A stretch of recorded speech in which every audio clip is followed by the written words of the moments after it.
guarda uma história que é uma história até anterior a Cabral. A gente tinha índios na região que viviam aqui e que já tinham a região da Cantareira como o seu habitat, como o seu ambiente.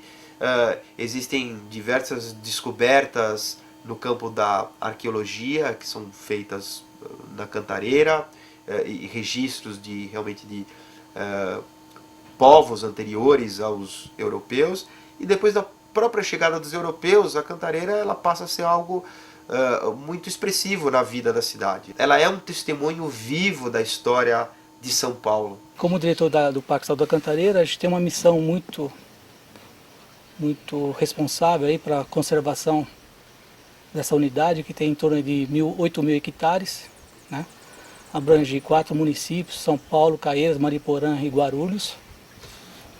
São 8.000 hectares, são 8.000 campos de futebol, né? Que tem uma importância muito grande para a cidade de São Paulo. Hoje o parque contempla 4 núcleos de visitação pública. Pedra Grande, esse que nós estamos agora, onde fica a administração do parque. O núcleo Engordador, ali na Coronel Zé de Freitas Fagundes. O núcleo Cabo Sul em Guarulhos e o Águas Claras aqui em Mariporã.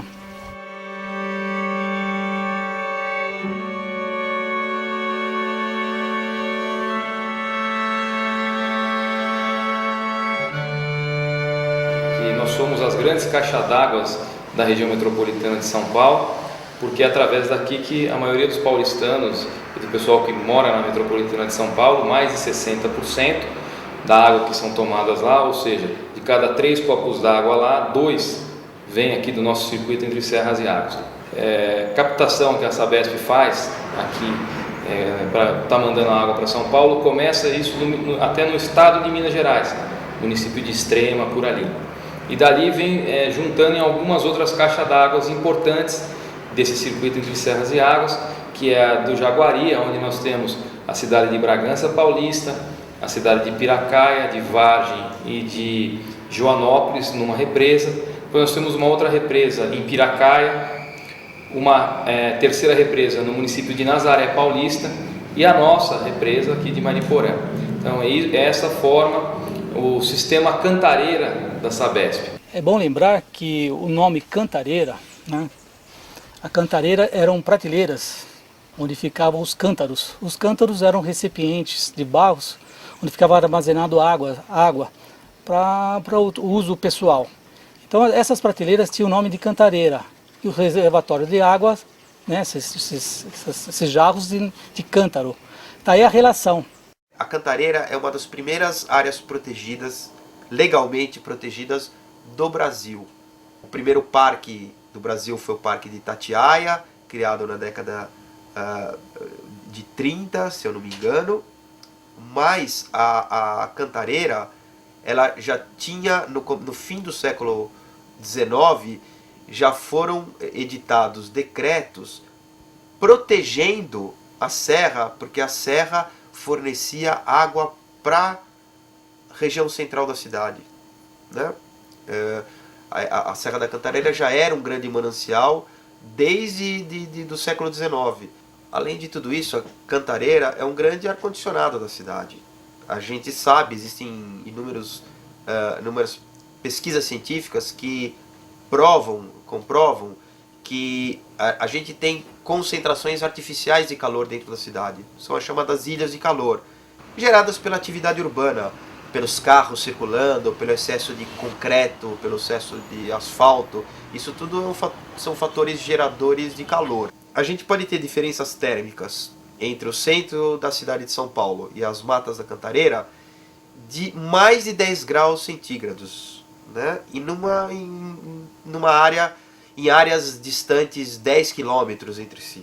Quem passa uma semana inteira aqui nesse trânsito de São Paulo, essa barulheira, acho que precisa depois de um lugar para repousar, para descansar.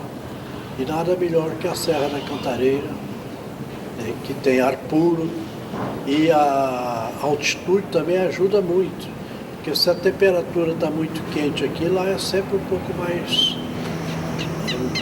fresco, um pouco mais frio. A gente recebe visitantes de todos os lugares que vocês possam imaginar, desde São Paulo, exterior, e todo mundo quando chega aqui fica deslumbrado com a beleza, porque é um local que está dentro da cidade de São Paulo. Esse núcleo, que é o núcleo Pedra Grande, ele está a 10 quilômetros da Praça da Sé. Então, quando o pessoal chega aqui, não imagina que dentro de São Paulo ainda exista uma área de Mata Atlântica preservada.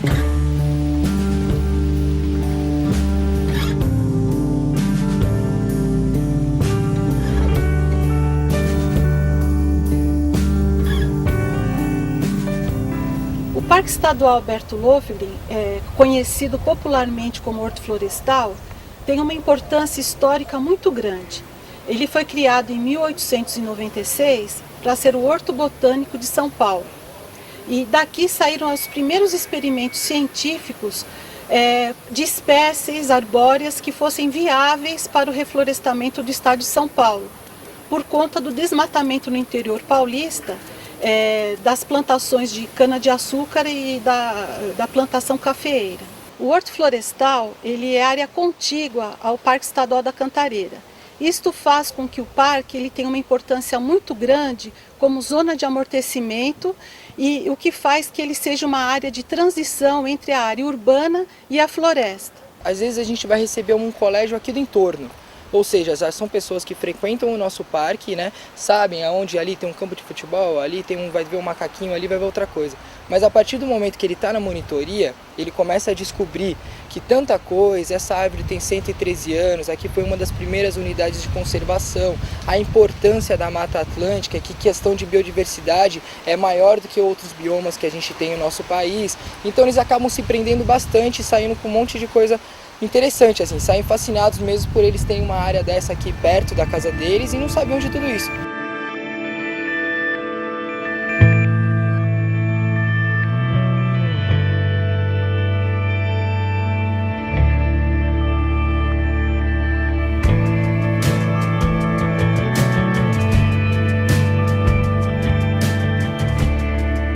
A Mata Atlântica ainda assim guarda muitas riquezas biológicas e a diversidade vegetal. Atualmente, ela abriga mais de 20 mil espécies de plantas diferentes, sendo dessas 8 mil endêmicas, ou seja, plantas que só existem nesse bioma.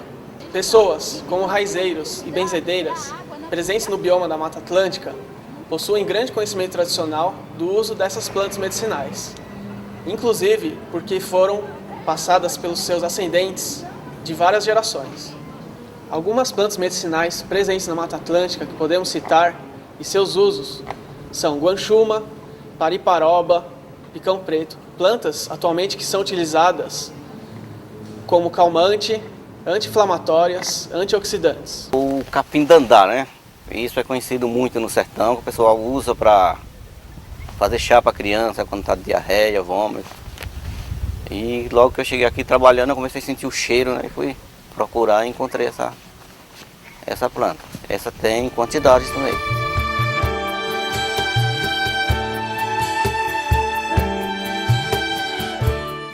Eu tenho atualmente uma casa, tem a fazenda experimental da faculdade, né? Onde são criados animais, são feitos testes de plantação, de hidroponia e outras coisas. Eu tenho também uma casa, é um lugar que eu fico lá e descanso com a família.